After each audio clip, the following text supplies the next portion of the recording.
Mes chers amis, bienvenue sur les dossiers secrets, où chaque mystère est un défi pour l'esprit.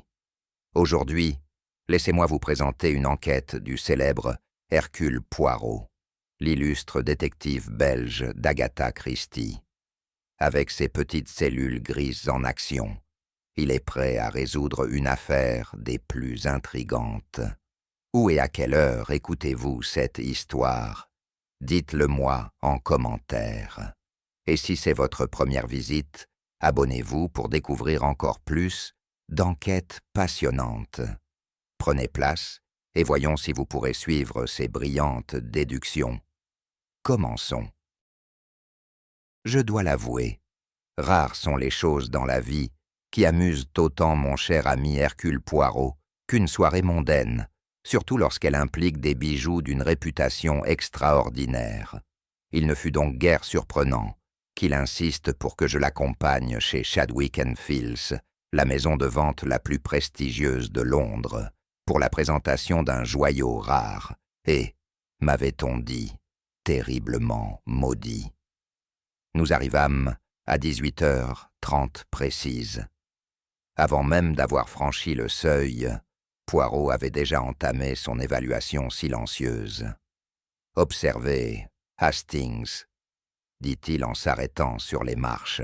« Ce n'est pas seulement le diamant qu'ils viennent contempler, c'est les uns les autres. » À l'intérieur, l'air vibrait de richesse et de scandale murmuré.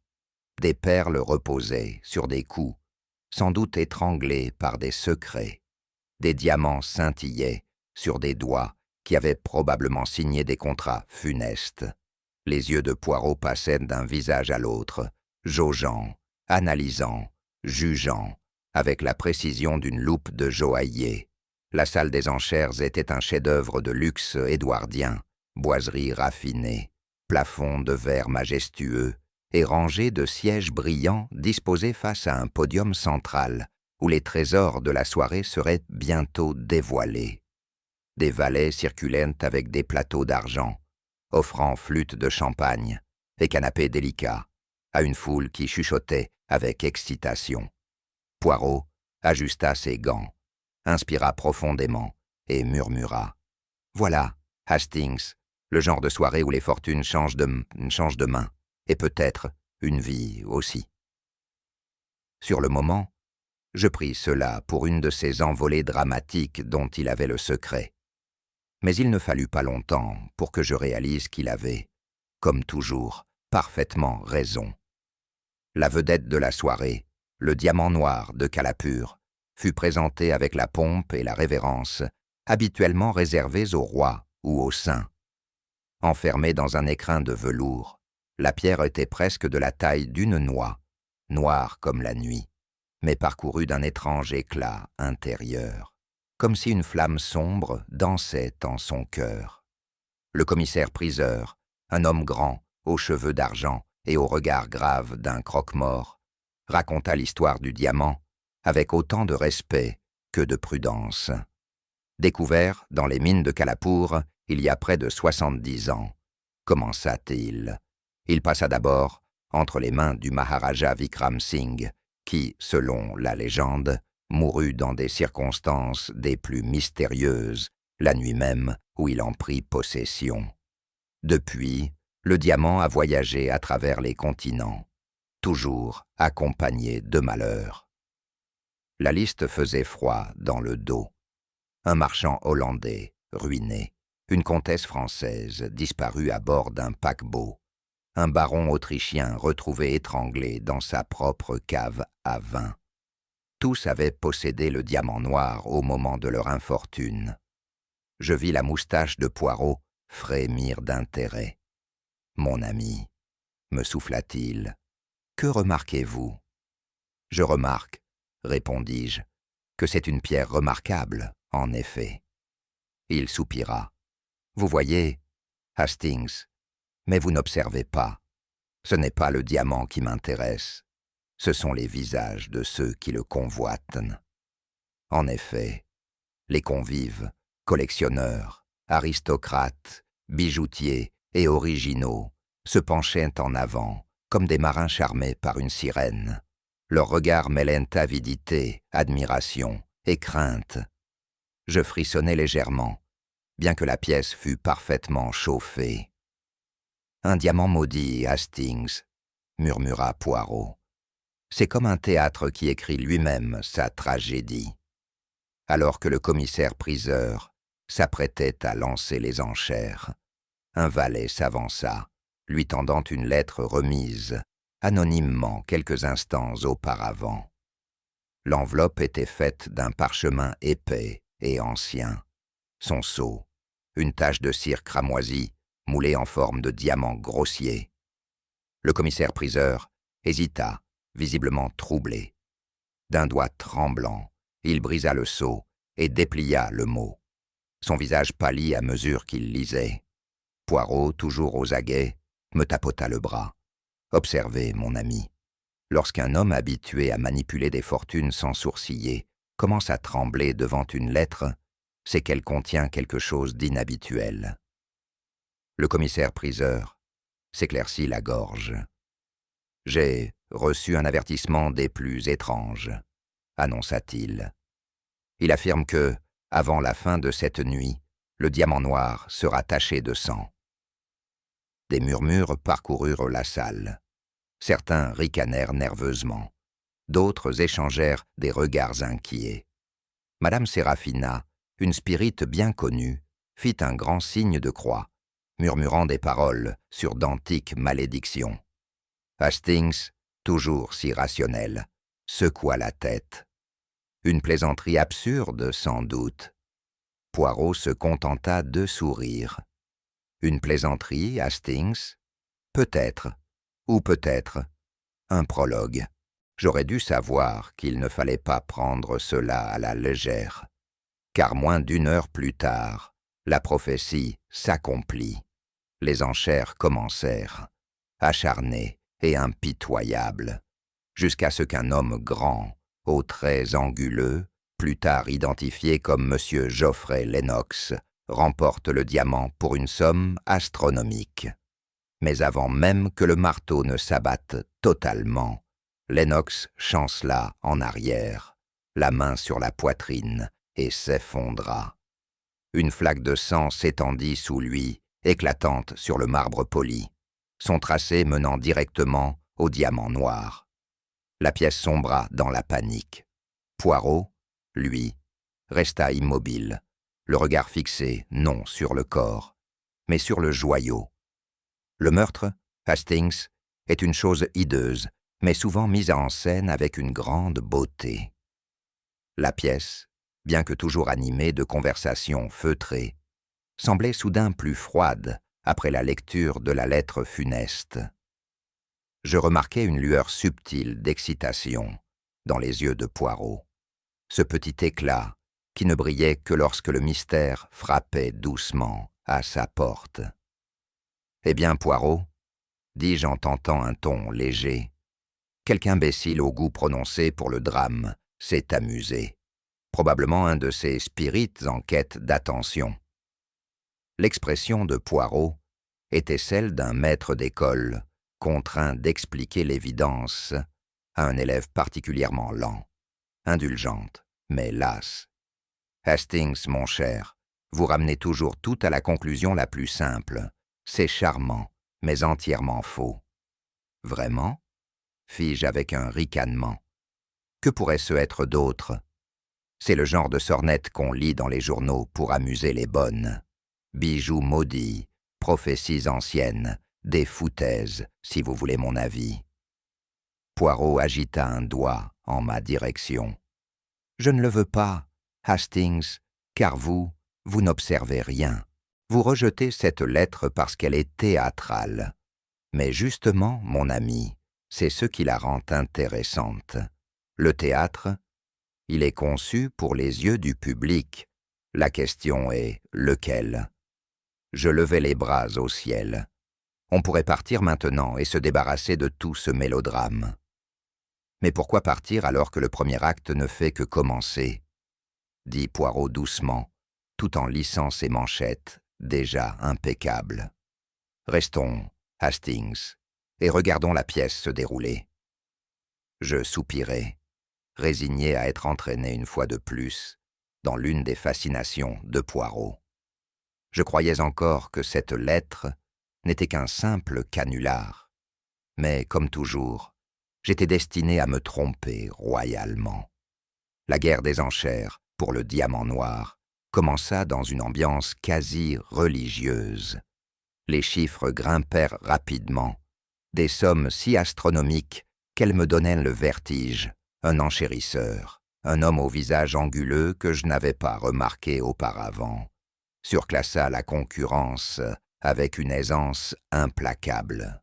Lorsque le marteau s'abattit, la salle poussa un soupir collectif, un mélange d'admiration, d'envie et de soulagement mal assuré. Le diamant noir lui appartenait. Un instant, tout sembla apaisé. Les vers se levèrent, les félicitations se murmurèrent, et même Poirot se détendit légèrement, murmurant « Voilà que le rideau tombe ». C'est alors que l'acquéreur, Geoffrey Lennox, recula d'un pas de la vitrine et, avec une lenteur presque chorégraphique, s'effondra au sol. Le silence qui suivit fut irréel, un vide sonore alors que la foule, figée, peinait à comprendre ce qu'elle venait de voir. Je fus le premier à l'atteindre, bien que mes compétences médicales fussent aussi limitées que ma croyance aux malédictions. « Il a été poignardé !» m'écriai-je. « Mon Dieu, Poirot, il y a du sang. » Poirot s'agenouilla à mes côtés, son expression calme, presque attendue. « Oui, Hastings, et le sang, vous voyez, il coule vers le diamant. » En effet, un mince filet cramoisi s'était formé, traçant un chemin jusqu'à la base de la vitrine, où reposait le diamant noir, resté parfaitement intact. « C'est impossible, balbutiai-je. Qui aurait pu? La salle est pleine de témoins. » Les yeux de Poirot étincelèrent. « Ah, mon ami, une salle pleine de témoins, et personne n'a rien vu. Voilà le plus beau des crimes. » La soirée autrefois simplement curieuse avait basculé dans quelque chose de bien plus sombre. Un frisson me parcourut l'échine, et à mes côtés, la moustache de Poirot tressaillit d'une satisfaction indéniable. S'il y a une chose que j'ai apprise en toutes ces années passées avec Poirot, c'est celle-ci. Plus la scène est petite, plus la représentation est claire. Ainsi, dès que Geoffrey Lennox gisait sans vie au pied du diamant noir, la première action de mon ami ne fut ni d'examiner le corps, ni de demander qui l'avait vu en dernier, mais de se diriger d'un pas déterminé vers les grandes portes doubles et de les refermer avec une fermeté absolue. Personne ne sortira. Pas un pas, pas un pouce. La voix de Poirot résonna dans la salle, comme celle d'un général, ordonnant la retraite.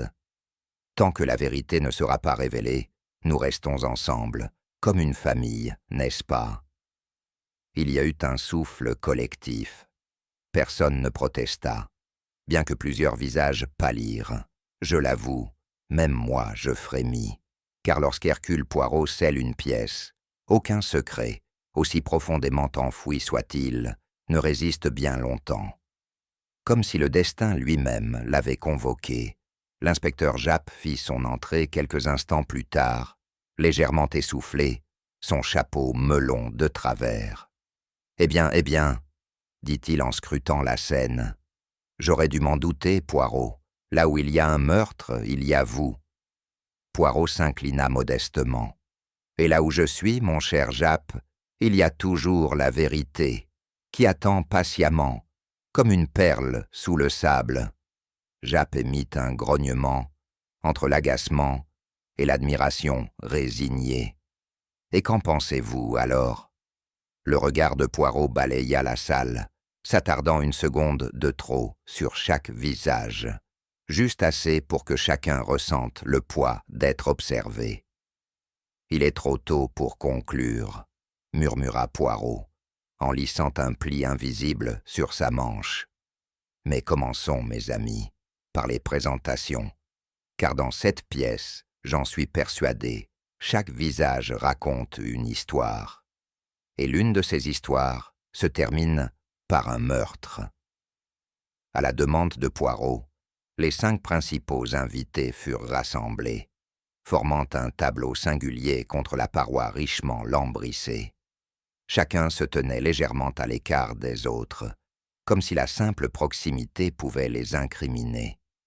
Poirot s'avança, les mains jointes devant lui, et commença ce que je ne peux que décrire comme une parade de portraits.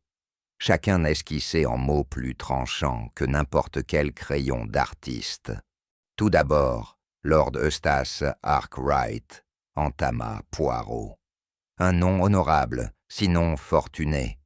Le caveau familial contient des titres, mais le compte bancaire, hélas, ne contient que de la poussière.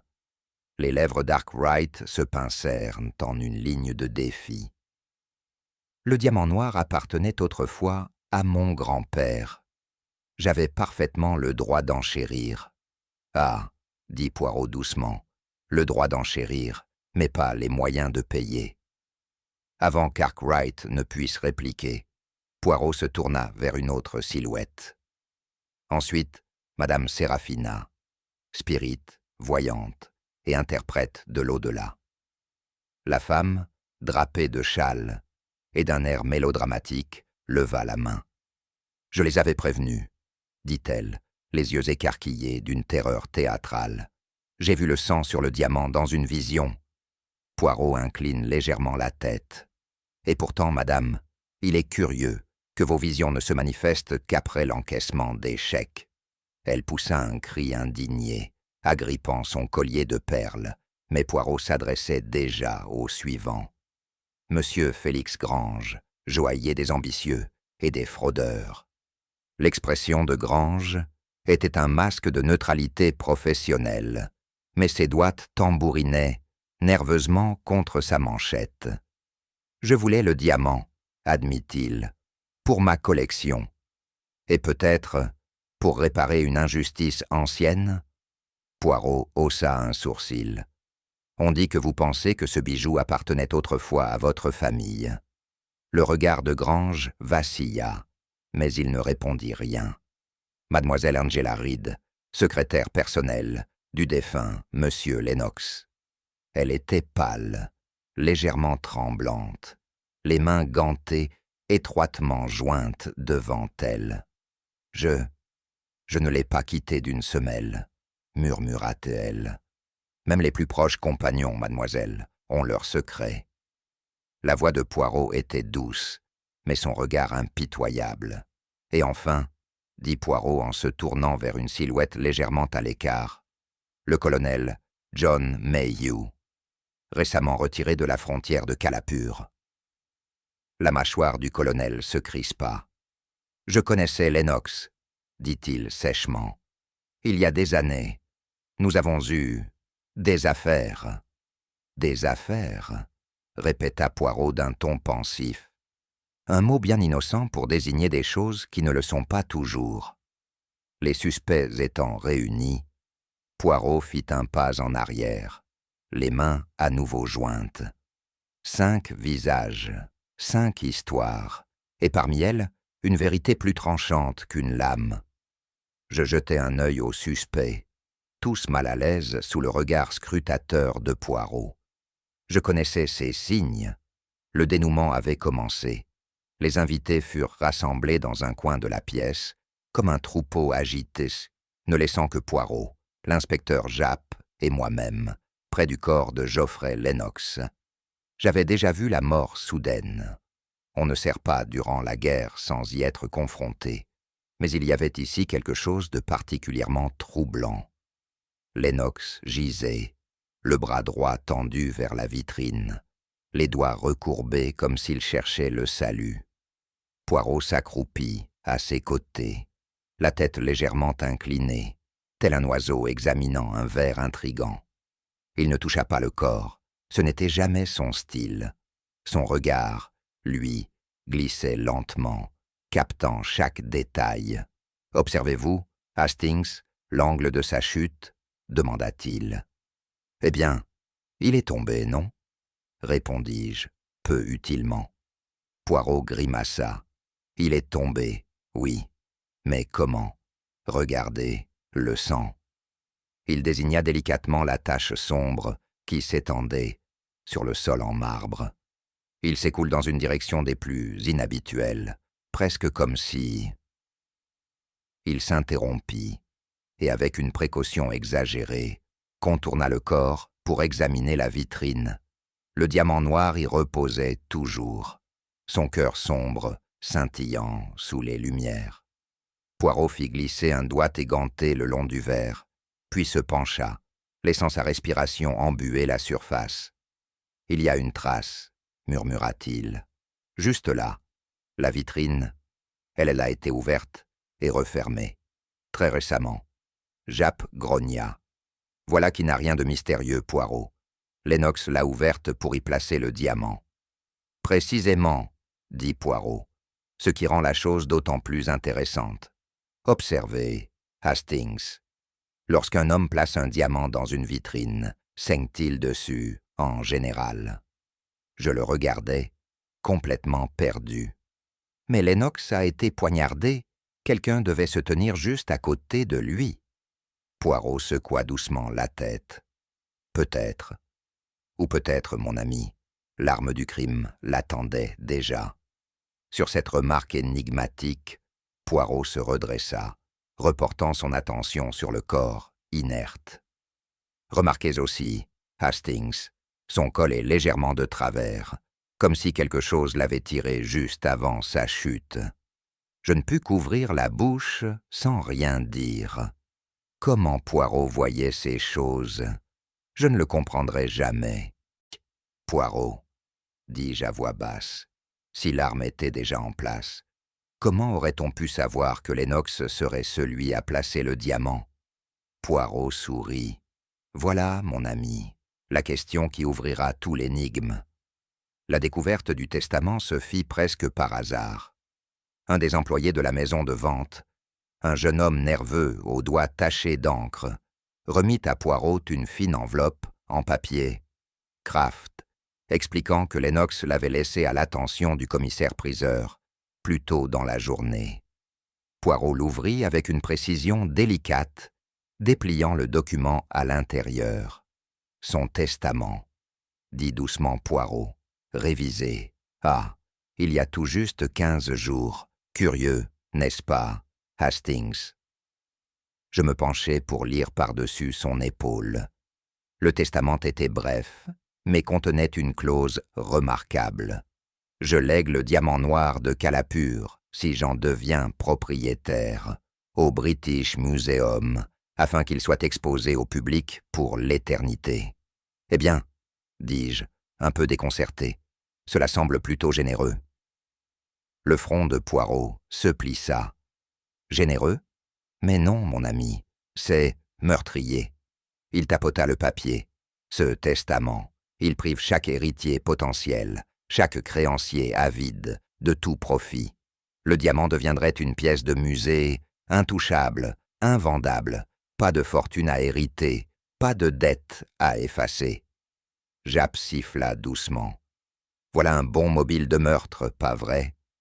Quelqu'un qui espérait tirer profit du diamant, quelqu'un qui avait besoin de cet argent, peut-être. Les yeux de Poirot brillèrent. Ou quelqu'un qui s'est senti totalement écarté. Il replia le testament avec soin.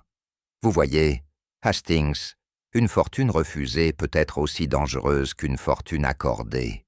Et refuser publiquement une fortune, voilà le genre d'insulte qui engendre le meurtre. Je ressentis une certaine pitié pour Lennox. Il avait, compris-je, été un homme pris entre la richesse et ses conséquences. En remportant le diamant, il n'avait fait que sceller son propre destin. « Venez, » dit Poirot en glissant le testament dans sa poche. « Parlons de nouveau à nos suspects. Armé de cette nouvelle information, le tableau change complètement. Et ainsi, avec le testament en main et le soupçon planant dans chaque recoin, l'enquête véritable commença. La salle des ventes, autrefois animé de conversations feutrées, avait sombré dans un silence nerveux. Les suspects marchaient de long en large ou s'asseyaient maladroitement au bord des chaises, tandis que Poirot arpentait la pièce selon son habitude, les bouts des doigts joints sous le menton, les yeux mi-clos, comme s'il composait une délicate symphonie de soupçons.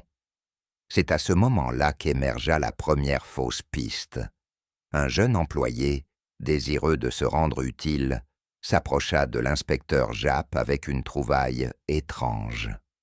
Dans un coin reculé de la pièce, sous un palmier en pot, gisait une dague, ancienne, son manche orné de gravures élaborées. Japp l'examina avec une satisfaction évidente. « Voilà qui s'annonce prometteur », déclara-t-il. « Une arme ici même, dans la salle. Sans aucun doute, celle qui a tué le pauvre homme. » Poirot, pourtant, se contenta de sourire. « Ah, mon cher Japp, c'est trop parfait, non? L'arme qui se présente d'elle-même, si gentiment, elle est rarement coupable. » Malgré tout, la dague fut recueillie, comme pièce à conviction, et sa découverte inattendue sema le doute dans tous les esprits. Personne n'admit l'avoir vue plus tôt, et pourtant qu'elle était là, presque trop désireuse d'être trouvée. À peine la dague avait-elle été emportée qu'un autre objet curieux fit son apparition. Une lettre d'amour, froissée et déchirée, retrouvée près de la chaise de la victime.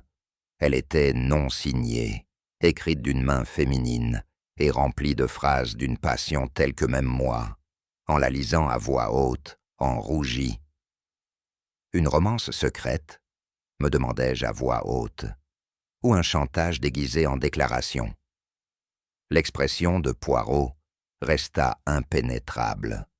Le cœur, Hastings, est capable des deux.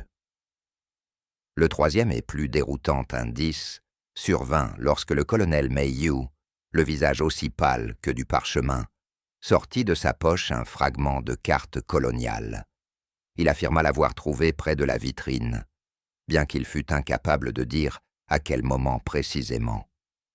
Elle montrait une partie de la région de Calapur, un lieu tristement célèbre non seulement pour ses mines de diamants, mais aussi pour la disparition d'une caravane de trésors des décennies auparavant. « C'est l'origine maudite du diamant noir », murmura Mayhew. « Cette carte est un avertissement ou une malédiction. » Pour la première fois, Poirot sembla presque amusé. « Tant d'indices, Hastings. On pourrait croire que le meurtrier est d'une générosité excessive. Pour ma part, j'étais étourdi par cette avalanche d'éléments. Qui pouvait bien démêler un tel écheveau? Heureusement, Hercule Poirot s'épanouit dans les nœuds, pourvu qu'ils soient noués par des mains humaines. À peine avions-nous digéré la découverte de ces faux indices qu'un cri retentit de l'autre côté de la salle. C'était le commissaire-priseur, le visage livide, la main tremblante, pointé vers la vitrine. Le diamant noir avait disparu. J'en perdis toute contenance. « Mais c'est impossible !» m'écriai-je. « La vitrine est restée verrouillée depuis le meurtre, et la pièce elle-même est scellée. Personne n'aurait pu le prendre. » « Impossible ?» Poirot se tourna vers moi, le regard brillant de cette excitation particulière, qui n'apparaît que lorsque l'impossible se produit. Au contraire, Hastings, quand quelque chose semble véritablement impossible, c'est alors qu'il faut observer le plus attentivement. Japp, quant à lui, jura entre ses dents. On a maintenant un meurtre et un vol, tout ça dans la même soirée. On se croirait dans un fichu cirque. Les suspects éclatèrent en protestations et accusations. Lord Arkwright proclama haut et fort son innocence, déclarant que l'idée même de vol était indigne de son rang. Madame Séraphina agrippa son chapelet, affirmant que le diamant avait disparu dans le royaume des esprits, comme elle l'avait prédit. Monsieur Grange fulminait contre les défaillances de la sécurité, tandis que mademoiselle Reed semblait sur le point de s'évanouir. Le colonel Mayhew, peut-être le plus étrange de tous, ne dit rien. Son regard fixé sur la vitrine vide avec une intensité troublante, presque intime.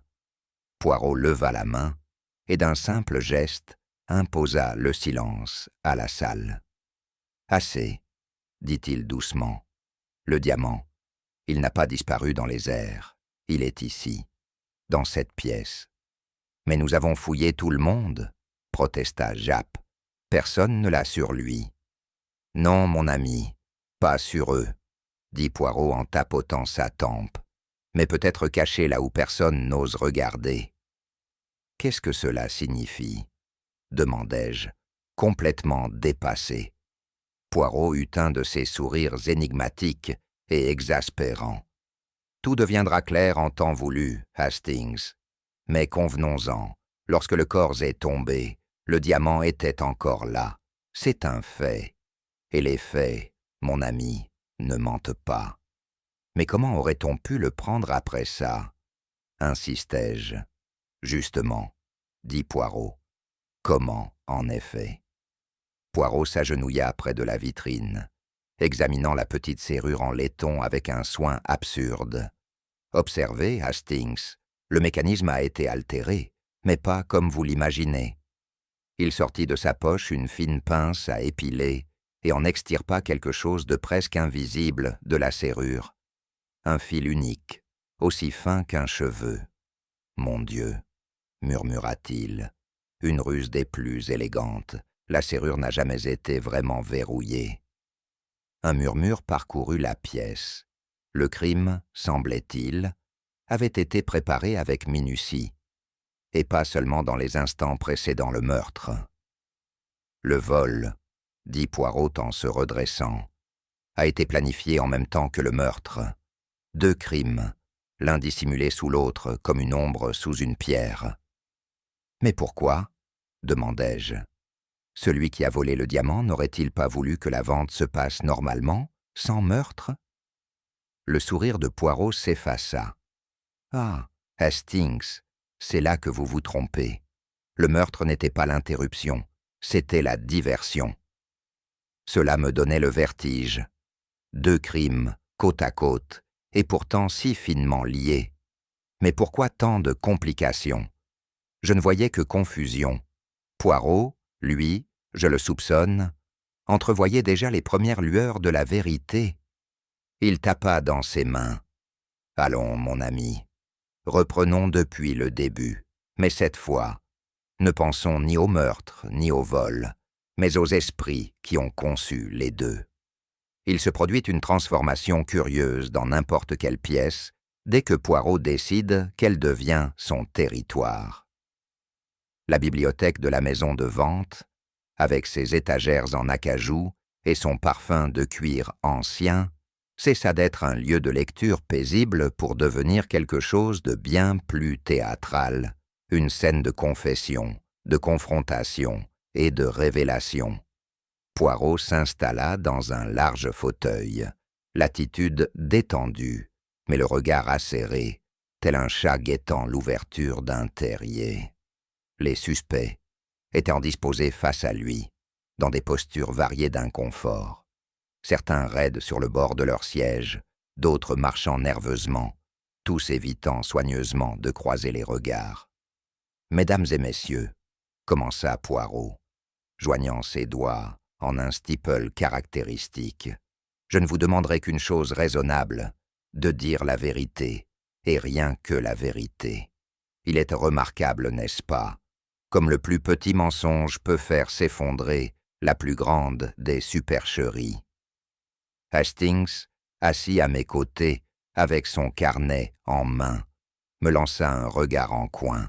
« Il se régale, » chuchota-t-il. « C'est pour ça qu'il vit. »« Silence, Hastings, » dit Poirot, sans même se tourner. « Je ne peux diriger un orchestre si le tambour joue sa propre partition. » Les suspects, déjà sur les nerfs, parurent encore plus perturbés par les métaphores étranges de Poirot. Je pouvais presque sentir l'air se tendre, alors qu'il les scrutait un à un, épluchant leurs masques sociaux comme on retire des couches de vieux vernis. « Il y aura des questions, mes amis, poursuivit-il. Beaucoup de questions. Certaines sembleront anodines, d'autres piqueront. Mais à la fin, vous verrez qu'elles composent une seule image, et dans cette image, nous trouverons la vérité. » La porte fut fermée, solidement. Aucun domestique n'était autorisé, sauf un valet discret posté à l'extérieur, avec l'ordre de ne laisser entrer ni sortir personne. Et ainsi débuta le grand dévoilement. Lord Eustace Arkwright était assis avec la raideur d'un homme élevé dans la tradition, et vivant désormais à crédit. Son veston de soirée autrefois impeccable était légèrement élimé au poignet, et bien qu'il tentât de garder un air détaché, le tremblement de ses doigts le trahissait. Poirot se pencha en avant, la voix douce mais précise. « Milord, parlons sans détour. Vous êtes venu ici ce soir, non seulement pour acquérir le diamant noir, mais pour récupérer quelque chose de bien plus précieux. L'honneur de votre famille, n'est-ce pas ?» Les narines d'Arkwright se dilatèrent. « Il appartenait à mon grand-père, oui. Perdu lors d'une partie de cartes avant ma naissance, une tache sur le nom des Arkwright. Et donc, dit Poirot, lorsque vous avez appris qu'il serait mis aux enchères, vous étiez déterminé à l'emporter à tout prix. » Le regard du lord vacilla vers Hastings et moi, son malaise croissant. « Que sous-entendez-vous » Le sourire de Poirot était à peine esquissé. « Je suggère, milord, que le prix n'était pas seulement financier. Certains seraient prêts à payer en sang. » Le visage d'Arkwright s'assombrit. « M'accusez-vous » ? « Non, pas accusé, observez. » Poirot tapota sa tempe.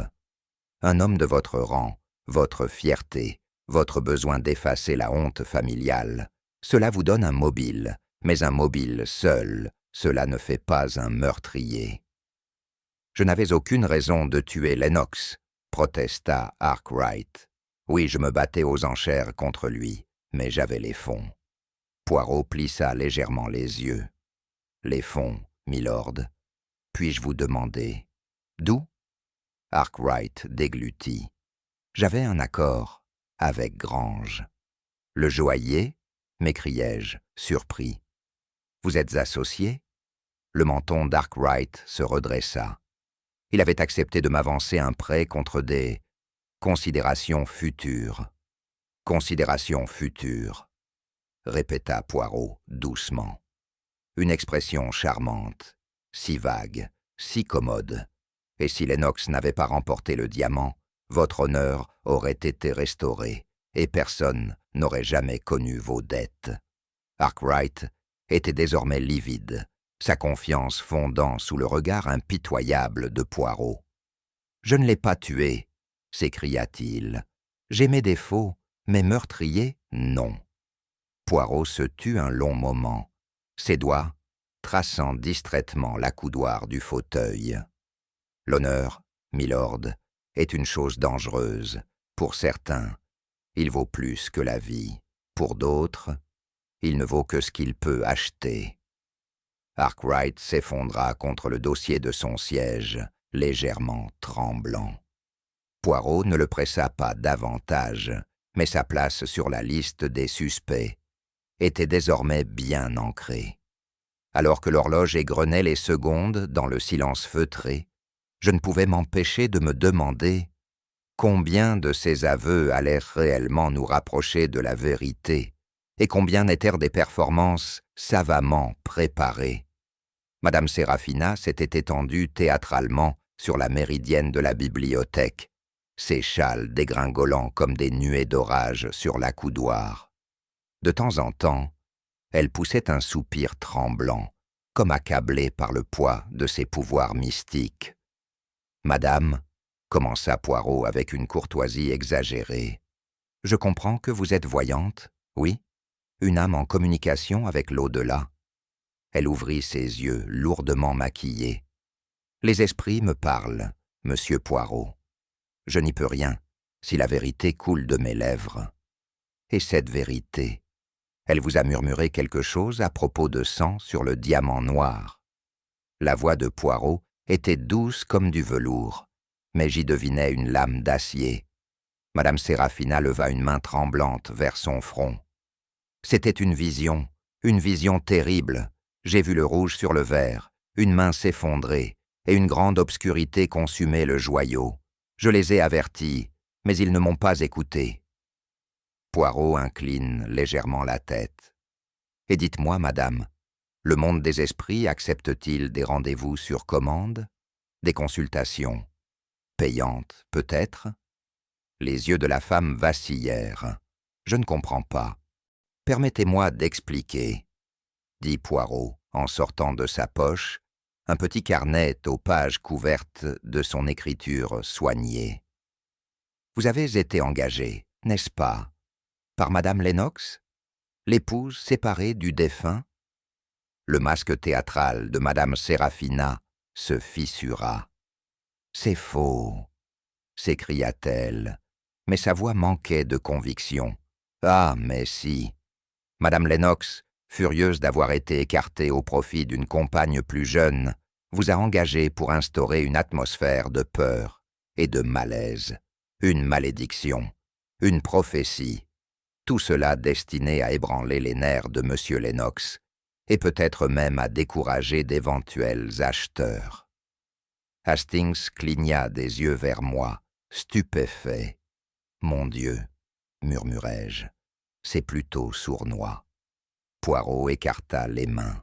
« Mais bien sûr, l'art de la spiritualité est souvent plus entrepreneurial que mystique. »« Mais je n'ai rien à voir avec sa mort, » protesta Madame Séraphina. « Je ne l'ai même pas touché. » Le regard de Poirot fut implacable. « Cela, madame, je le crois. Vous êtes une fraude, oui, mais pas une meurtrière. Votre crime est la supercherie, non le sang. » Soulagée de s'en tirer la vie sauve, la femme s'effondra sur le canapé. Mais les paroles de Poirot restèrent suspendues dans l'air, laissant l'impression que ces mensonges, aussi inoffensifs qu'ils puissent paraître, avaient bel et bien contribué au drame. Monsieur Félix Grange était assis bien droit, les mains croisées avec la précision d'un homme habitué à manipuler des objets inestimables. Son expression trahissait une irritation contenue, comme si l'idée même d'être interrogé le plaçait au-dessous de sa dignité. « Monsieur Grange, vous êtes un homme de commerce, n'est-ce pas ?» commença Poirot, la voix douce, comme la crème. « Les bijoux, ils passent entre vos mains comme de l'eau. Vous, plus que quiconque, connaissez leur valeur. » Grange hocha brièvement la tête. « J'ai passé ma vie à bâtir une réputation dans le métier. » Et pourtant, Poirot haussa les sourcils. « Ce soir, vous n'étiez pas seulement un marchand, vous étiez un prétendant. Vous croyez que ce diamant appartenait à votre famille, n'est-ce pas ?» La mâchoire du joaillier se contracta. « Il existe des papiers, des documents prouvant que mon arrière-grand-père possédait autrefois le diamant noir, avant qu'il ne soit indûment acquis par les Arkwright. Des documents? Ah, voilà qui m'intéresse beaucoup. Vous les avez sur vous ?» À contre-cœur, Grange sortit une lettre pliée de la poche intérieure de sa veste. Poirot la prit avec délicatesse, l'examina attentivement, puis me la tendit. Je fronçai immédiatement les sourcils. « Cette encre, c'est la même teinte rouge foncé que celle de la lettre d'avertissement. »« Bravo, Hastings, vous avez observé » s'exclama Poirot. Le visage de Grange s'assombrit. « Cela ne prouve rien. Beaucoup d'encre se ressemblent. »« Non, monsieur, pas celle-ci. C'est un mélange exclusif, utilisé par un cabinet d'avocats très particulier à Anvers. » Poirot tapota le papier du doigt. « Et ce cabinet, mon ami, a cessé ses activités il y a 30 ans. » Grange ne répondit rien. Son silence valait toutes les confessions. « Vous avez falsifié cette lettre » dit Poirot sur un ton calme. Un homme de votre statut, contraint de forger une ascendance pour revendiquer sa part. Je voulais seulement ce qui nous revient de droit, s'écria Grange. Ce diamant appartient à ma famille. Poirot leva un doigt. Appartenait, monsieur. Passé simple. La propriété ne revient pas simplement parce qu'on la désire. Je n'ai rien à voir avec le meurtre, insista Grange. Je le jure. Poirot hocha la tête, presque avec douceur. Cela, je veux bien le croire. Mais dites-moi, monsieur, qui d'autre était au courant de cette falsification? Grange hésita. Seulement mon assistant. Et mademoiselle Reid. Ah, la secrétaire. Toujours la secrétaire. Les yeux de Poirot s'illuminèrent d'une soudaine intensité. Hastings se pencha vers moi. « Il touche juste », murmurai-je. « Oui, Hastings. » Le cercle se resserre. Poirot sourit faiblement. Car lorsqu'un mensonge est dévoilé, il nous mène toujours au suivant. Mademoiselle Angela Reid était assise raide au bord de sa chaise, les mains fermement nouées sur ses genoux, les jointures blanchies par la pression. Elle avait l'allure d'une femme ayant passé des années à perfectionner l'art de l'invisibilité, pour se retrouver, soudainement, projetée en pleine lumière. Son regard passait de Poirot à Jappe, puis à moi, à la recherche d'un allié sans en trouver. Poirot croisa les mains devant lui, la voix douce mais inflexible. « Mademoiselle, vous étiez au service de M. Lennox depuis combien de temps ?»« 3 ans, répondit-elle dans un souffle, presque jour pour jour. 3 ans, un temps suffisant pour tout voir, non? Pour entendre les conversations privées, lire les documents confidentiels. » La tête de Poirot s'inclina légèrement. Son regard s'adoucit. « Et aussi, mademoiselle, pour savoir quand votre employeur, comment dire, n'a plus besoin de vos services. » Les lèvres de Miss Reid tremblèrent. « Je ne vois pas ce que vous voulez dire. »« Mais si, vous le voyez. » La voix de Poirot demeurait bienveillante, presque paternelle.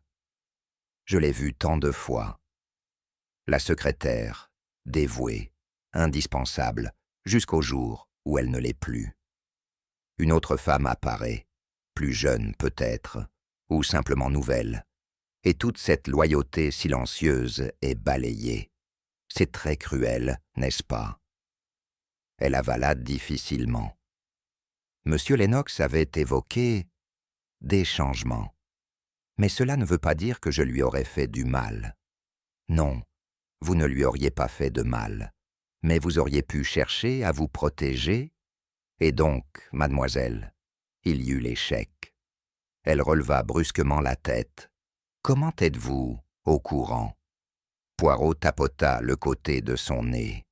Hercule Poirot sait tout. Vous avez imité la signature de votre employeur sur certains chèques, de petites sommes, au début, juste pour couvrir quelques dépenses personnelles. Mais ensuite, peut-être, vous avez pris plus que prévu. Peut-être M. Lennox a-t-il découvert le vol. Les épaules de mademoiselle Reid s'affaissèrent. Il l'a découvert il y a 1 mois. Et vous a-t-il renvoyé? Demanda Poirot d'une voix douce. Non, murmura-t-elle. Il a compris. Il m'a dit que si je restais discrète jusqu'à la fin des enchères, il me laisserait partir sans scandale. Ah, comme il est noble, ce monsieur Lennox. Et pourtant, mademoiselle, même les gestes nobles laissent des blessures. Je ne l'ai pas tué, dit-elle soudainement, la voix tremblante. Je le jure, monsieur Poirot, je ne l'ai pas tué.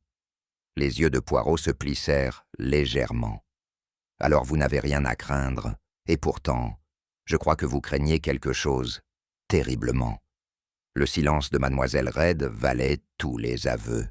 Lorsque Poirot la congédia enfin, elle quitta son siège comme si elle fuyait un incendie, ses secrets traînant derrière elle comme des cendres. Le colonel John Mayhew se tenait près de la cheminée, les mains croisées dans le dos, le visage aussi impassible et dur que le granit de ses principes. Il dégageait une forme de silence défiant, celle des hommes habitués à garder des secrets, non pour eux-mêmes, mais pour leur pays. Poirot s'approcha de lui avec douceur, ses pas à peine audibles sur le tapis perçant. « Colonel, vous connaissiez M. Lennox depuis votre séjour en Inde, n'est-ce pas ?» La mâchoire de Mayhew se contracta. « Je le connaissais. Vous étiez associé ? Nous nous sommes croisés, » répondit Mayhew sèchement. « Rien de plus. Et pourtant, mon colonel, vous portez un petit souvenir dans votre poche. » Le doigt de Poirot désigna le fragment de carte déchiré que Mayhew avait montré plus tôt. Un vestige de ces jours-là, un rappel peut-être d'une affaire non terminée. Les jointures de Mayhew blanchirent. C'était il y a longtemps. Oui, mais le temps n'efface pas la trahison. Hastings se pencha en avant. Une trahison. Poirot hocha la tête. Il semble que M. Lennox n'ait pas toujours été un homme honnête. À Calapur, il a conclu un certain marché avec vous. Une opération de contrebande impliquant des pierres précieuses. Mais au moment de partager les bénéfices, il vous a laissé avec rien. Le visage de Mayhew semblait taillé dans la pierre. J'ai été idiot de lui faire confiance. Et ce soir, vous avez été réunis avec votre ancien ami. Le diamant noir, n'était-ce pas précisément la pierre au cœur de cette vieille affaire? C'était elle, admit Mayhew. Mais je ne l'ai pas tuée, si c'est ce que vous croyez. Ce que je crois, mon colonel, c'est que vous êtes venu ici ce soir pour réclamer ce qui vous était dû, mais non par le meurtre, non. Vous êtes un homme d'honneur, et l'honneur ne poignarde pas dans le dos. Il exige une confrontation, face à face. Les épaules de Mayhew se redressèrent, son silence valant acquiescement. Poirot s'inclina légèrement. « Merci, colonel. Vous m'avez dit tout ce que je devais savoir. » Alors que Mayhew regagnait sa place, je chuchotai à Poirot. « Vous le croyez innocent. Du meurtre? Oui. De l'orgueil et de l'avidité? Ah, c'est une autre histoire. » À mesure que les entretiens touchaient à leur fin, je me sentais complètement perdu. Chaque suspect avait un mobile, financier, personnel, ou issu de blessures anciennes, mais aucun ne semblait expliquer l'impossibilité du crime lui-même. « Poirot ?» dis-je alors que les suspects étaient congédiés un à un. Je l'avoue, je suis totalement perdu.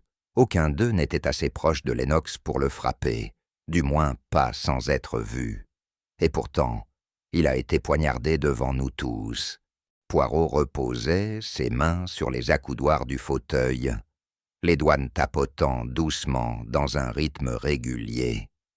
Les yeux fermés, on aurait dit qu'il écoutait une musique que lui seul pouvait entendre. Vous ne pensez qu'à la main qui tient le couteau, mon ami. C'est pour cela que vous êtes perdu. Pensez plutôt à celui qui a préparé la scène, qui a placé le couteau là où il serait trouvé. Je secouai la tête.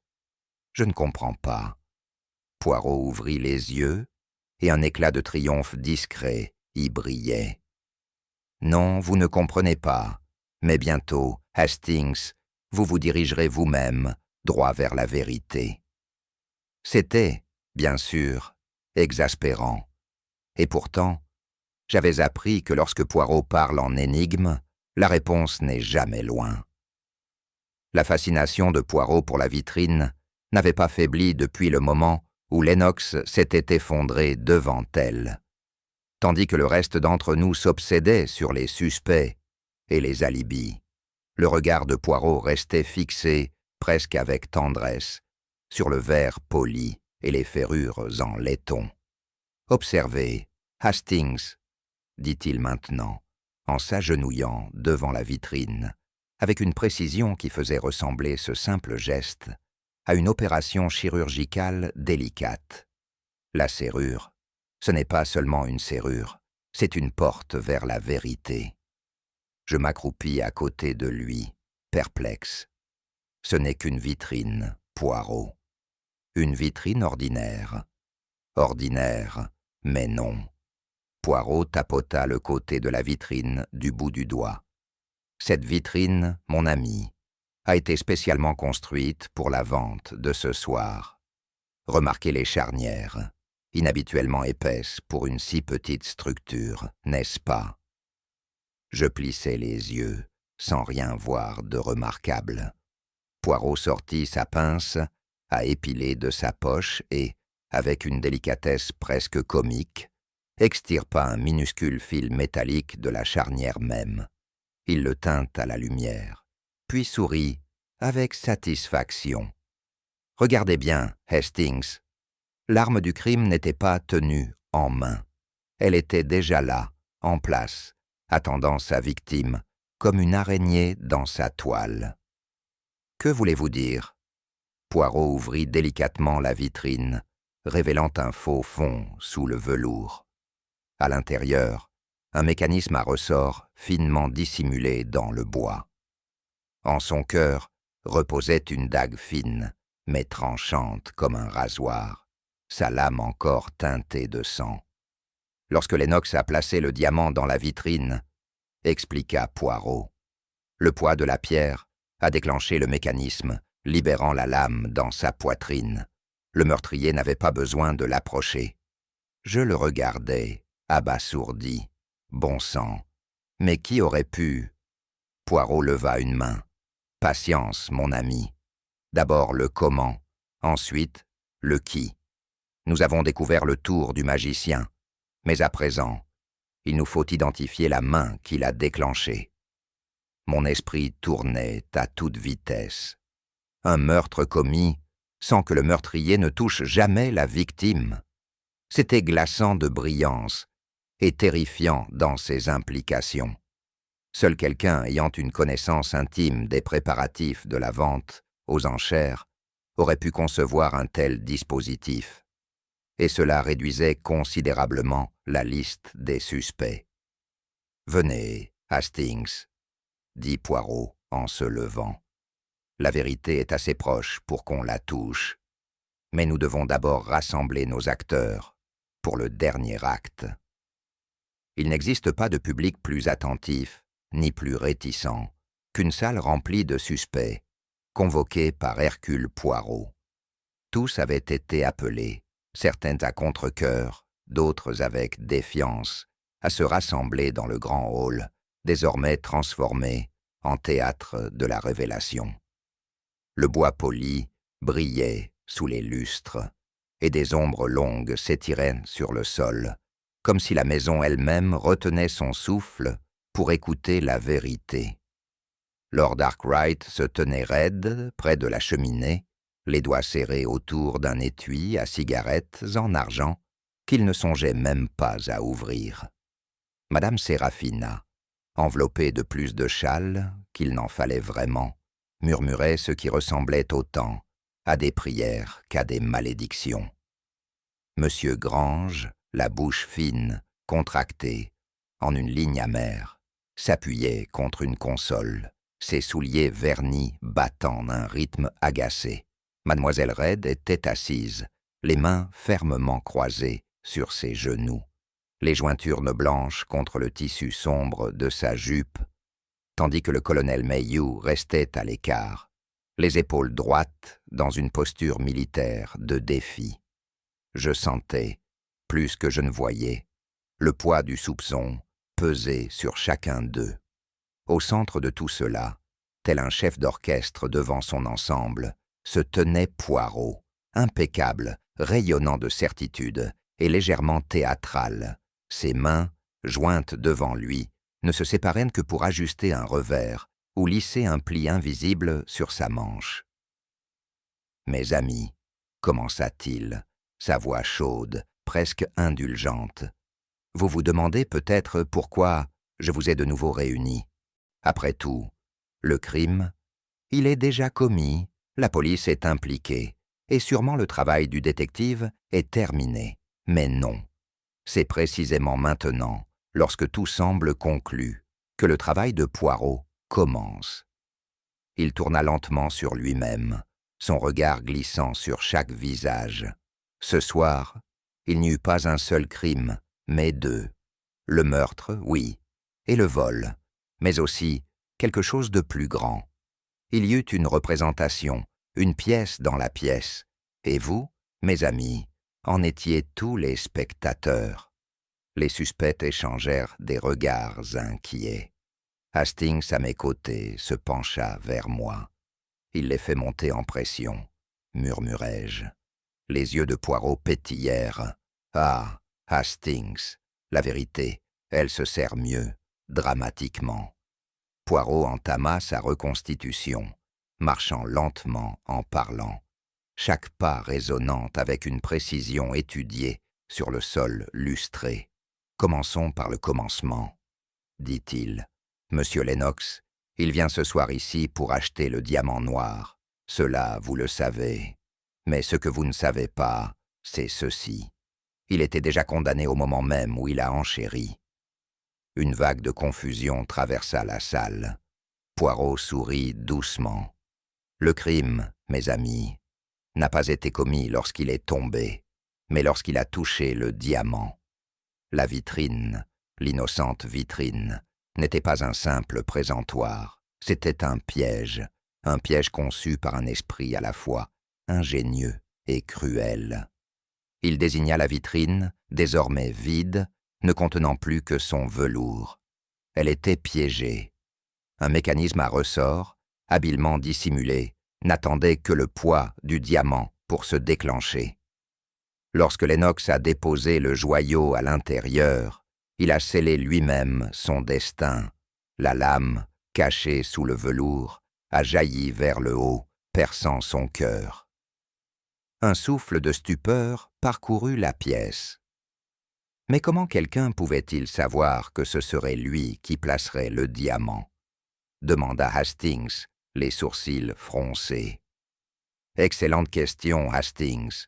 Vous touchez au cœur du problème. Voyez-vous, il ne suffit pas de construire un tel appareil. Il faut aussi contrôler la séquence des événements. Le meurtrier s'est assuré que Lennox, et Lennox seul, placerait le diamant en manipulant les enchères elles-mêmes. « Mon Dieu !» souffla Madame Séraphina.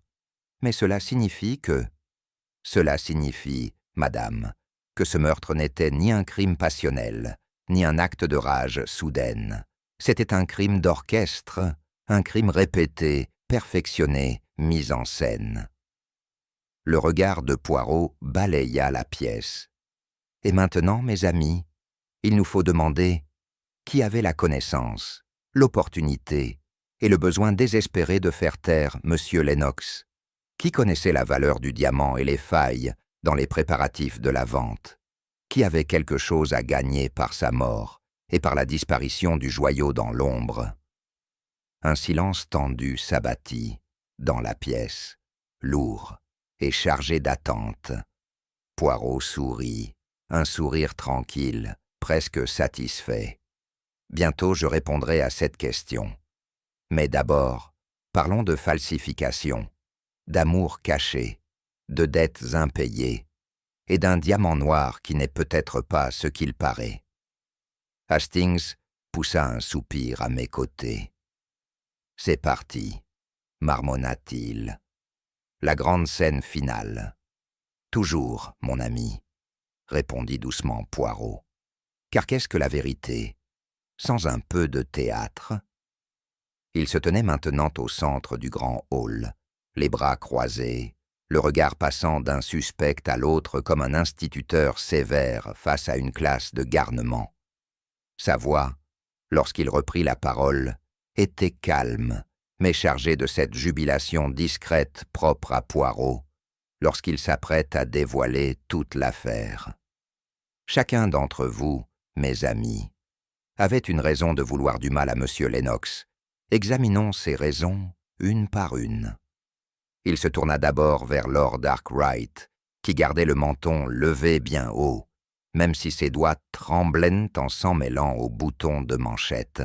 « Milord, Vous êtes un homme d'honneur, ou du moins, vous souhaitez en donner l'apparence. Votre famille possédait autrefois le diamant noir, jusqu'à ce que la folie de votre grand-père le perde au jeu. Le récupérer n'était pas seulement un désir, c'était une obsession. Arkwright hocha brièvement la tête. Je l'admets. Je voulais récupérer le diamant, mais le meurtre, cela dépasse de loin le nom des Arkwright. Dépasse, mais n'est pas impossible. Poirot marqua une pause. Mais non. Vous, milord, êtes innocent du meurtre. Il vous manquait la finesse nécessaire pour concevoir un tel crime. Il passa à Madame Séraphina, qui serrait son chapelet entre ses doigts tremblants. Madame, vous êtes une artiste, une maîtresse de l'illusion, engagée par Madame Lennox pour effrayer son mari avec des récits de malédiction. Vous aviez suffisamment de motifs pour semer la peur, mais le meurtre exige plus que cela. Il exige une intention. « Je suis innocente », gémit-elle. Du meurtre, oui. De la supercherie, non. Le sourire de Poirot était mince comme une lame. Puis, à Monsieur Grange, le joaillier. « Monsieur Grange, vous avez falsifié une lettre pour revendiquer le diamant. Vous saviez qu'il ne vous appartenait pas, mais vous vouliez réécrire l'histoire. Pourtant, la falsification et la fraude sont une chose, le meurtre, une autre. Et vous, monsieur, vous n'avez pas l'estomac pour le sang. » Les narines de Grange frémirent, mais il ne dit rien. Ensuite, au colonel Mayhew, raide comme un piquet. « Colonel, vous aviez votre propre rancune, une trahison, jadis, à Calapur, un déshonneur jamais puni. Mais vous, mon colonel, vous auriez affronté votre ennemi les yeux dans les yeux, pas par un mécanisme dissimulé. Vous êtes innocent. » Mayhew se contenta d'un bref signe de tête. Et ainsi, dit Poirot, il ne nous reste qu'un seul nom. Tous les regards se tournèrent vers Mademoiselle Red, qui se ratatina sur sa chaise, les mains tremblantes. « Mademoiselle, la scène est à vous. Faites-nous entendre votre vérité. » Les mains pâles de Miss Red tordaient son mouchoir en un nœud froissé. Ses lèvres s'ouvrirent, mais aucun son n'en sortit. Le regard de Poirot, doux mais implacable, la tenait clouée là, tel un papillon sous verre. « C'est vous, mademoiselle, qui connaissiez chaque détail de la vie de M. Lennox, ses affaires, ses secrets, ses faiblesses. Vous voyez tout, et surtout, vous avez vu votre propre renvoi approcher. » Sa tête se redressa brusquement. « J'étais loyal. » « Ah oui, loyal. Et pratique. Vous avez imité sa signature, n'est-ce pas? Un petit vol au départ, puis des sommes plus importantes. Vous pensiez qu'il ne s'en rendrait jamais compte, mais il l'a vu. Et que comptait faire, Monsieur Lennox? Sa voix n'était qu'un souffle. Il a dit qu'il ne porterait pas plainte, juste qu'il me remplacerait discrètement après la vente. Vous remplacer par une secrétaire plus jeune, sans doute, moins chère, moins encline à voler. La voix de Poirot n'était ni cruelle, ni tendre. Vous lui en avez voulu, n'est-ce pas? Des années de service, réduites à rien. Alors vous avez conçu un plan à la fois ingénieux et cruel. Hastings murmura à mon oreille. Mais comment aurait-elle pu? Elle était à ses côtés tout le temps. Poirot leva un doigt. Précisément, Hastings, parce qu'elle était à ses côtés, elle avait le contrôle. C'est elle qui a insisté pour que Lennox en personne place le diamant dans la vitrine. Une petite requête, si innocente. Miss Reed s'accrocha au bord de sa chaise. Il aimait manipuler ses acquisitions lui-même. Non, c'était votre invention. Vous connaissiez bien sa vanité, vous l'avez exploitée. Vous avez arrangé la vitrine, préparé le mécanisme, et au moment venu, vous avez guidé sa main vers sa propre mort. Des larmes brillèrent dans ses yeux. Je voulais seulement l'effrayer, qu'il me respecte à nouveau. Je n'ai jamais voulu qu'il meure. Ah, mais voilà la tragédie de ce genre de plans. Ils deviennent plus tranchants que ne l'avaient prévu leurs auteurs. Vous aviez toutes les clés, toutes les connaissances sur les coulisses de la vente. Et ainsi, vous avez créé le crime parfait. Le silence retomba dans la pièce, rompu seulement par le tic-tac régulier de l'horloge. « Mais vous avez commis une erreur, mademoiselle. » La voix de Poirot s'adoucit. « Vous avez oublié qu'Hercule Poirot ne voit pas seulement ce qui est là, mais aussi ce qui devrait y être. Et ce soir, ce qui aurait dû être présent, mais ne l'était pas. C'est une chose toute simple, le chagrin humain. Votre visage, mademoiselle, montrait la peur, mais pas la perte. Et voilà, vous voyez, ce fut la vérité qui vous a trahi. » Les sanglots de Miss Reed rompirent le silence, et Poirot recula d'un pas, ses mains de nouveau jointes devant lui.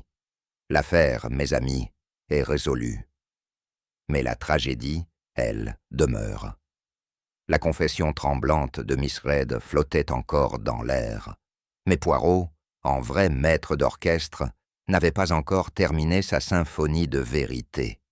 Il se tourna vers la table d'appoint, encombrée, où reposaient les preuves, la lettre d'amour froissée, la carte déchirée, la dague mal placée, autant d'accessoires dans le théâtre de la culpabilité. Parlons maintenant de ces charmantes distractions, de ces petites mises en scène pensées, avec tant d'attention pour nous égarer. Poirot désigna d'abord la lettre. Cette lettre, mes amis, écrite d'une main tremblante, pleine de passion et de soupirs romantiques. Elle suggère une liaison cachée, mais avec qui? Le défunt, l'épouse, écartée. Elle est si vague, parce qu'elle est vide de sens. Il souleva la lettre entre deux doigts, avec délicatesse. Le papier provient du propre bureau de M. Lennox. L'écriture est féminine, mais habilement déguisée, et l'encre. La même encre que celle utilisée pour la lettre falsifiée que M. Grange tenta de faire passer pour une preuve d'héritage. Le visage de Grange s'assombrit, mais le doigt de Poirot s'était déjà tourné vers la carte déchirée. Et ceci, quelle touche ingénieuse, la carte de Calapure, un rappel de l'origine du diamant, déchirée avec soin à un coin pour suggérer un secret manquant. Et pourtant, lorsque je l'ai examinée, je n'y ai trouvé aucune annotation, aucun repère, aucun X marquant un emplacement. Une carte aussi vide qu'une promesse de menteur. Le colonel Mayhew se hérissa sous l'accusation implicite. « C'est moi qui ai trouvé cette carte, je n'ai rien à voir là-dedans. » Précisément, mon colonel. Elle était faite pour être trouvée, placée là où vous la remarqueriez, une fausse piste laissée par une main qui savait exactement comment orienter les soupçons. Enfin, les yeux de Poirot se posèrent sur la dague, si commodément découverte sous le palmier. Et ceci, la plus théâtrale de toutes, l'arme du crime, déposée bien en évidence. Et pourtant, cette dague ne porte aucune trace de sang, aucun lien réel avec le meurtre. Elle est, comme les autres éléments, une illusion. Il se tourna de nouveau vers mademoiselle Reed, son regard s'adoucissant. « C'était vous, mademoiselle. Vous avez semé ces faux indices comme des pétales sur un chemin nuptial, espérant qu'ils nous éloigneraient de vous pour nous ramener vers les fantômes du passé de votre employeur. Vous avez joué sur l'épouse écartée, la trahison coloniale, même la malédiction surnaturelle, mais il y a une chose que vous n'aviez pas prévue. La voix de Miss Reed n'était plus qu'un souffle. Laquelle? Vous n'aviez pas prévu Hercule Poirot et la vérité qu'il voit non pas dans les indices, mais dans les cœurs. Un silence étrange suivit la déclaration de Poirot, non pas un silence de soulagement, mais un silence suspendu, comme si une dernière pièce du puzzle n'était pas encore tombée en place. Ce fut Hastings, à son crédit, qui parla le premier. Mais il y a quelque chose que je ne comprends toujours pas, Poirot. Pourquoi aller si loin? Pour un diamant. Mademoiselle Reed a peut-être mal vécu son renvoi, mais tout cela semble bien trop élaboré pour une simple vengeance. L'expression de Poirot changea. Un éclat malicieux se dessinant derrière sa moustache. « Ah, Hastings, nous voici enfin au rideau final. Le diamant, le fameux diamant noir, n'est pas du tout ce qu'il paraît. » Il traversa la pièce jusqu'à la vitrine, désormais vide, le coussin de velours nu. Voyez-vous, mes amis, lorsqu'on commet un meurtre pour un trésor inestimable, il vaut mieux être certain que le trésor est réellement inestimable. Il marqua une pause, laissant les mots s'installer, puis tira de sa poche un télégramme. Ceci est arrivé il y a 1 heure à peine, de Calapur. Il confirme que le véritable diamant noir de Calapur a été perdu en mer il y a plus d'1 an, alors qu'il était transporté vers un collectionneur privé. Un silence stupéfait s'abattit dans la salle. Hastings s'étrangla presque. « Mais c'est impossible. Nous avons tous vu le diamant ce soir. » Les yeux de Poirot brillèrent. « Non, mon ami. Vous avez vu un diamant, mais pas le diamant. La pierre exposée ce soir était une imitation, une contrefaçon habile, créée pour éponger les dettes de M. Lennox et lui permettre de sauver les apparences à la vente. » Miss Reed haleta. « Non, ce n'est pas possible. »« Mais si, mademoiselle, votre employeur était ruiné. Il devait plus que vous ne pouvez l'imaginer. Le véritable diamant avait déjà disparu, échangé contre du liquide il y a plusieurs mois. Ce pourquoi vous avez tué n'était qu'un faux. » Le visage de Miss Reed se décomposa, un mélange d'horreur et de désespoir. Tout ça, pour rien. Poirot écarta doucement les mains. « Pour rien, mademoiselle. Le vrai trésor avait disparu bien avant le drame de ce soir. Vous avez tué pour une illusion. » Hastings secoua la tête, incrédule. « Je dis, Poirot, c'est ça le plus maudit dans toute cette histoire, non? Mourir ou tuer pour une pierre sans valeur. » L'expression de Poirot s'adoucit. « Peut-être, Hastings. Mais ce n'est pas la pierre qui est maudite, ce sont les cœurs qui la convoitent. L'avidité, la vengeance, le désespoir, voilà les véritables malédictions, mon ami. » Ces mots tombèrent comme un voile final, une conclusion lourde de sens. Miss Reed, effondrée dans son fauteuil, les mains pendantes sur ses genoux, semblait écrasée sous le poids de son crime et de sa folie. Poirot réajusta ses boutons de manchette, le dos droit, le regard affûté. Et ainsi, mes amis, le conte du diamant noir se termine non par une malédiction, mais par une contrefaçon, un crime à la fois tragique et absurde. Je laissai échapper un long soupir, l'esprit tourbillonnant de tout ce qui venait d'être révélé. Et tandis que la pièce commençait à se vider, j'entendis Poirot murmurer, presque pour lui-même, « Les plus grands mystères, Hastings, sont toujours ceux du cœur humain. » Mademoiselle Reed restait recroquevillée dans son fauteuil, à haut dossier, les épaules voûtées, les doigts noués comme des racines desséchées. Son calme, si méticuleusement entretenu toute la soirée, avait fini par se briser sous le regard implacable de Poirot. Pour toute son efficacité discrète, pour toute son habileté à se rendre invisible, il n'y avait désormais plus aucun endroit où se cacher. Poirot hocha lentement la tête, son regard se posant dans la profondeur de sa tasse de chocolat fumant, comme s'il y trouvait le reflet d'une vérité universelle. « Ah, Hastings, la psychologie, c'est toujours là que réside la clé, n'est-ce pas? Les mécanismes, les indices matériels, les alibis, Tout cela peut être manipulé, mais l'âme humaine, elle trahit toujours. Je hochai la tête, pensif.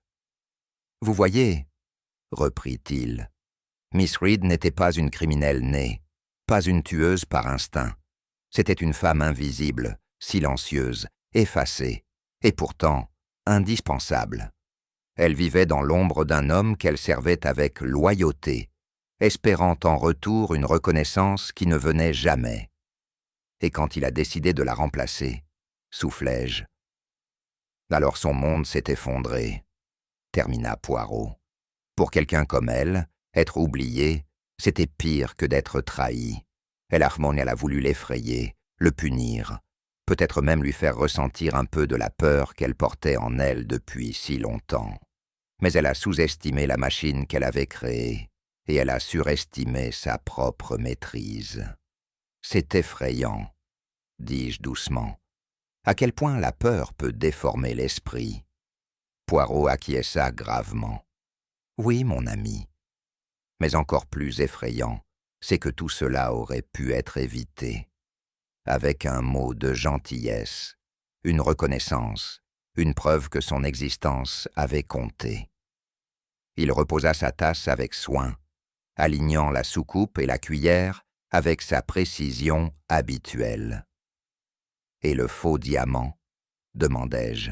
« Vous aviez dit qu'il y avait un dernier rebondissement. » Un sourire discret étira la moustache de Poirot. En effet, le télégramme confirma que le vrai diamant avait été perdu. Mais j'ai également reçu une lettre de Calapur, d'un certain capitaine de navire, que M. Lennox connaissait de longue date. Je penchai la tête. Et Poirot tapota sa tempe. Et il semblerait que le vrai diamant n'ait jamais quitté l'Inde. M. Lennox a fait croire à sa perte pour dissuader ses créanciers, mais il avait prévu de le récupérer en secret après la vente. Je restai bouche bée. Donc le diamant de ce soir était un faux, mais le vrai existe toujours? Poirot sourit. Exactement, toujours caché, toujours convoité, mais ce soir, il a été épargné, et peut-être est-ce mieux ainsi, car parfois, Hastings, les choses les plus précieuses sont celles qu'on ne possède jamais vraiment. Je ne trouvais rien à répondre. Pas cette fois. Je restais là, dans le silence confortable de notre appartement, avec mon ami, mon mentor, et peut-être le seul homme capable de démêler les nœuds les plus sombres du cœur humain. Et dans le lointain de la nuit londonienne, quelque part, une étoile solitaire brillait dans le ciel, froide, brillante, et peut-être un peu moins noire que le diamant qu'elle reflétait. Ah, voilà le véritable cœur de l'affaire. Poirot parlait d'un ton presque tendre. Sa dévotion, des années de service discret et loyal, transformées en amertume face au renvoi, de l'affection à la rancune. C'est un chemin que bien des cœurs connaissent. Il porta sa tasse de chocolat à ses lèvres, paisible. Et ainsi, le tableau fut complet. Le crime, le mobile, le moyen. Tout reposait sur le cœur fragile d'une secrétaire oubliée. Nous restâmes silencieux un moment, enveloppés par cette mélancolie particulière qui suit toujours la résolution d'une affaire. Poirot remuait son chocolat avec un soin étudié, son regard glissant vers la fenêtre où le brouillard londonien serpentait comme des doigts fantomatiques. « C'est toujours la cupidité, Hastings, » dit-il doucement. « La cupidité de l'argent, du pouvoir, de l'amour. Même cette pauvre mademoiselle, quel était son crime, au fond? Elle voulait seulement exister, compter un peu, dans un monde qui oublie ceux qu'on ne voit pas. » Je poussai un soupir. « Vous en parlez comme d'une tragédie. » Mais oui, c'en est une. La cupidité n'est pas le grand méchant des mélodrames, Hastings. C'est le méchant de la vie ordinaire. Il vit dans tous les cœurs. Il murmure « Prends un peu plus. Garde un peu plus longtemps. » Même le diamant noir, Quelle était sa vraie malédiction? Ce n'était pas un esprit ancien, c'était la malédiction de la convoitise humaine. Il s'appuya contre le dossier de son fauteuil, l'expression soudain lointaine. Voilà pourquoi Poirot ne désire jamais de grande fortune. Non, mon ami, un compte bien tenu, un fauteuil confortable et une tasse de chocolat de qualité, voilà tout le trésor dont on a besoin. Je ris. Et peut-être une petite affaire à résoudre de temps à autre? Le sourire de Poirot revint. Cela aussi, Hastings. Car sans les petites cellules grises, la vie serait bien morne. Comme si le destin lui donnait raison, un coup discret résonna à la porte. Le valet de Poirot entra, portant un télégramme sur un plateau d'argent. Poirot le prit avec une solennité exagérée, dépliant le papier avec une rigueur quasi religieuse. Ah, de Calapur. Voyons un peu ce que les sables de l'Inde ont à nous révéler. Il lut à voix haute. Véritable diamant noir de Calapur, perdu en mer durant transfert vers collectionneur privé. Toutes les pierres actuellement en circulation déclarées officiellement comme contrefaçon. Un silence abasourdi tomba. Puis j'éclatai de rire. Alors après tout ça, le diamant ne valait rien. La moustache de Poirot frémit de satisfaction. Mais oui, un meurtre d'une complexité remarquable, pour un simple bibelot de verre et de pâte. Voilà l'ironie de la folie humaine, mon ami. Et mademoiselle Reed ne le savait pas? Non. Pour elle, c'était toujours le joyau de la légende. Et voilà, Hastings, le dernier rebondissement. Le diamant noir n'a maudit personne, mais les mensonges que l'on a racontés à son sujet ont détruit chacun de ceux qui y ont cru. Il posa le télégramme et leva sa tasse. « Venez, mon ami, buvons à la vérité, le seul trésor qui ne perd jamais sa valeur. » Alors que la dernière gorgée de chocolat chaud glissait dans sa tasse, Poirot se renversa contre le dossier, les mains croisées sur l'estomac, le tableau parfait de la satisfaction. Vous voyez, Hastings, la vérité, c'est comme un diamant. Elle peut être enfouie sous des couches de mensonges, dissimulée par la cupidité, polie par la peur, mais à la fin, elle brille. Hercule Poirot ne court pas après les ombres ou les malédictions. Non, mon ami, il étudie le cœur humain, et le cœur, lui, finit toujours par avouer. Je secouai la tête, un sourire aux lèvres. Eh bien, je suppose qu'une autre énigme est résolue. Même si vous voulez mon avis, la vraie malédiction du diamant noir n'avait rien de surnaturel. C'était tout simplement la bêtise humaine. La moustache de Poirot se redressa. Ah, Hastings, vous progressez. Lentement, mais vous progressez. Et maintenant, chers spectateurs, selon vous, quel a été l'indice le plus important qui vous a fait soupçonner mademoiselle Reed? Était-ce la lettre falsifiée, la curieuse éclaboussure de sang, ou peut-être ses mains tremblantes dans le grand hall? Dites-le nous en commentaire. Après tout, chaque grande détective a besoin d'un assistant brillant. Si cette énigme classique d'Hercule Poirot vous a plu, pensez à aimer, partagez avec d'autres passionnés de mystère, et bien sûr, abonnez-vous à la chaîne. D'autres affaires palpitantes de Poirot arrivent très bientôt. Et vous ne voudriez pas manquer le moindre indice, car après tout, mon ami, chaque mystère mérite d'être résolu, surtout par les petites cellules grises